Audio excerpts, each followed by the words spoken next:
EVM machine மேலே நம்பகத்தன்மை இல்லாத நேரத்தில் அதை வந்து நம்மளுடைய இளந்தலைவர் மக்கள் பிரதமர் ராகுல் காந்தி என்ன சொல்கிறாருன்னா அது ஒரு கருப்பு பெட்டின்னு சொல்கிறாரு. இதை தான் வந்து எலன் மஸ்க் சொல்கிறாரு, ஏ1 தொழில்நுட்பம் மூலமாகவும் நீங்கள் வந்து ஹேக் செய்ய முடியும், ஹேக் செய்ய முடியாத மின்னணு சாதனங்கள் இல்லைங்கிறாரு. அது உடனே வந்து சசி தரூருக்கு எதிராக போட்டிக்கிட்ட நம்முடைய ராஜீவ் சந்திரசேகர், அதாவது முன்னாள் மத்திய அமைச்சர் என்ன சொல்கிறாருன்னா, அது அமெரிக்காவில் நடக்கக்கூடிய வாக்கு எந்திரங்களில் வேணால் இருக்கும், இங்கே அது மாதிரி செயல்படுத்த முடியாது, இங்கே மிக பாதுகாப்பானதாக இருக்குது, தேர்தல் ஆணையத்தின் மேலே நம்பிக்கை வைங்க அப்படின்ட்டுருக்காரு.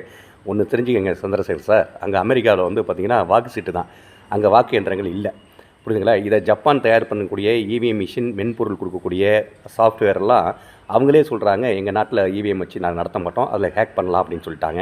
ஏன் சுப்பிரமணிய சாமியே சொல்லியிருக்கிறாரு.